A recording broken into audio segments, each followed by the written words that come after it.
Good afternoon. I've today left hospital after a week in which the NHS has saved my life, no question. It's hard to find words to express my debt, but before I come to that, I want to thank everyone in the entire UK for the effort and the sacrifice you have made and are making. When the sun is out and the kids are at home, when the whole natural world seems at its loveliest and the outdoors is so inviting, I can only imagine how tough it has been to follow the rules on social distancing.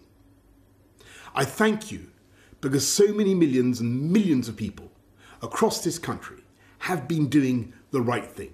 Millions going through the hardship of self-isolation, faithfully, patiently, and with thought and care for others as well as for themselves. I want you to know that this Easter Sunday, I do believe that your efforts are worth it and are daily proving their worth. Because although we mourn every day those who are taken from us in such numbers, and though the struggle is by no means over, we are now making progress in this incredible national battle against coronavirus. A fight we never picked against an enemy we still don't entirely understand.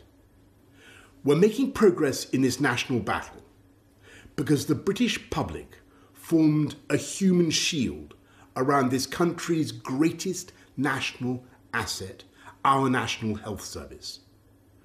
We understood and we decided that if together we could keep our NHS safe, if we could stop our NHS from being overwhelmed, then we could not be beaten, and this country would rise together and overcome this challenge as we have overcome so many challenges in the past. In the last 7 days, I have, of course, seen the pressure that the NHS is under.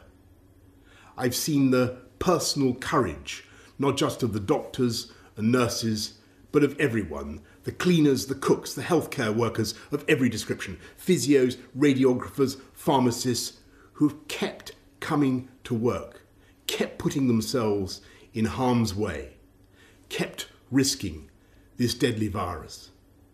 It is thanks to that courage, that devotion, that duty, and that love that our NHS has been unbeatable. I want to pay my own thanks to the utterly brilliant doctors, leaders in their fields, men and women, but several of them for some reason called Nick, who took some crucial decisions a few days ago, for which I will be grateful for the rest of my life. I want to thank the many nurses, men and women, whose care has been so astonishing. I'm going to forget some names, so please forgive me, but I want to thank Poling and Shannon and Emily and Angel and Connie and Becky and Rachel and Nikki and Anne. And I hope they won't mind if I mention in particular 2 nurses who stood by my bedside for 48 hours when things could have gone either way. They're Jenny from New Zealand, in Invercargill on the South Island to be exact, and Luis from Portugal near Porto. And the reason in the end my body did start to get enough oxygen was because for every second of the night, they were watching and they were thinking and they were caring and making the interventions I needed.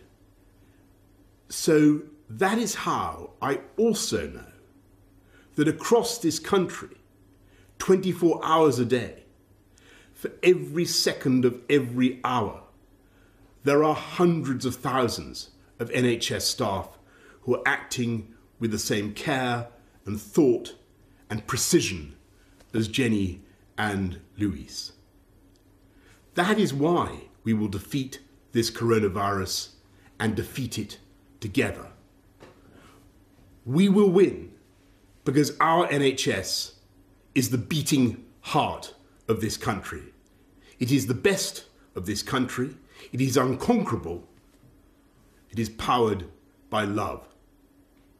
So, thank you from me, from all of us, to the NHS. And let's remember to follow the rules on social distancing, stay at home, protect our NHS and save lives. Thank you and happy Easter. Boris Johnson, the Prime Minister, there in that video statement released on Twitter just a short time ago after his week in hospital, in which he was in intensive care, looking remarkably strong and addressing the nation with those words, thanking the NHS staff in particular who had stayed by his side, those two nurses who had kept him going with oxygen on that particular night where he felt it could have gone either way, and that they had, in his words, saved his life. No question about that.